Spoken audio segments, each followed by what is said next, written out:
এই তথ্য উপদেষ্টা নাহিদ সাহেবকে সতর্ক করি। আমি তার দৃষ্টি আকর্ষণ করে বলতে চাই, মামুনুল হককে চিনেন না?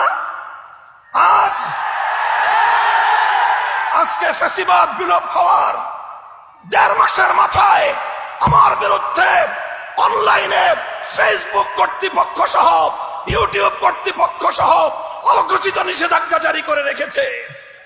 আমার নিউজ কভার করে এই পর্যন্ত বাংলাদেশে প্রায় শতাধিক জাতীয় নিউজ পোর্টাল তারা রেস্ট্রিকশনের শিকার হয়েছে। আপনারা ওখানে বিলাসিতা করেন, বৈষম্যের বিরুদ্ধে সংগ্রামী আমাদেরকে আমাদের সমস্যাগুলোকে সমাধান করবার কোন চিন্তা আপনাদের নাই।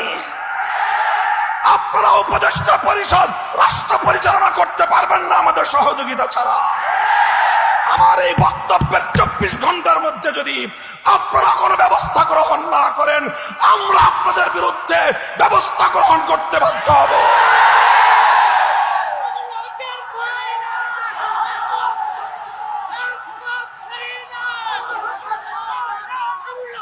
সংগ্রামী সাথী ও বন্ধুগণ, আমরা পরিষ্কার ভাষায় বলি, আন্দোলনে ছিলাম আমরা, সংগ্রামে ছিলাম আমরা, রক্ত দিয়েছি আমরা, কারারুদ্ধ হয়েছি আমরা, অন্যায় অপমানের শিকার হয়েছি আমরা, ষড়যন্ত্রের শিকার হয়েছি আমরা, যুদ্ধ করে বিজয়ের রণাঙ্গনেও ছিলাম আমরা।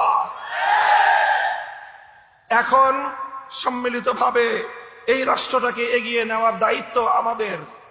আমরা সহযোগিতা করতে চাই, গায়ে পড়ে সহযোগিতা করতে চাই। আমাদের গায়ে পড়ে সহযোগিতা যদি পায়ে ঠেলতে চান, সে পা ভেঙ্গে গুড়িয়ে দিতে এক মুহূর্ত আমরা বিলম্ব করব না। আল্লাহ পাক রব্বুল আলামিন এই বাংলাদেশকে একটি সুন্দর সমৃদ্ধশালী একটি বাংলাদেশ হিসেবে এগিয়ে নেওয়ার তৌফিক দান করুন। আমরা পরিষ্কার ভাষায় বলি, আমরা ইসলামী রাজনীতি করি। এদেশে খেলাফত রাষ্ট্র ব্যবস্থা প্রতিষ্ঠার জন্যই আমাদের জীবন যৌবনকে আমরা উৎসর্গ করতে চাই। আপনারা কে কি রাজনীতি করবেন আপনাদের বিষয়।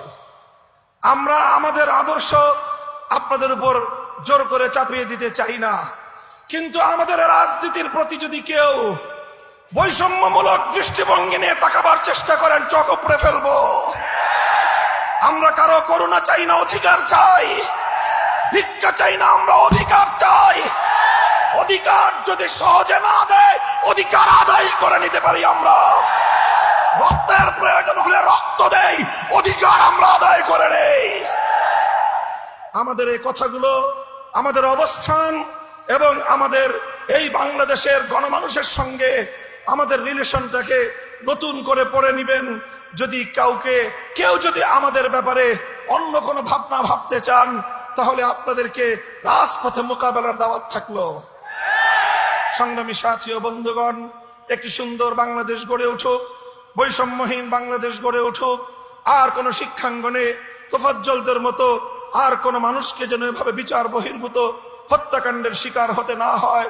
সকল বিচার বহির্ভূত হত্যাকাণ্ডগুলোকে তদন্তপূর্বক প্রকৃত দোষীদের বিরুদ্ধে ব্যবস্থা গ্রহণের দাবি জানিয়ে একটি সুন্দর সুশৃঙ্খল উপনিবেশহীন, উপনিবেশবাদহীন, উপনিবেশবাদ মুক্ত স্বাধীন একটি স্বনির্ভর জাতি গঠনের জন্য যা যা করতে হয় তা করার জন্য আহ্বান এবং তার সহযোগিতার আহ্বান জানিয়ে বক্তব্য শেষ করলাম।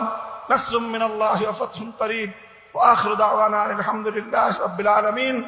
বাংলাদেশ খেলাফত ছাত্র মজলিস জিন্দাবাদ। বাংলাদেশ খেলাফত মজলিস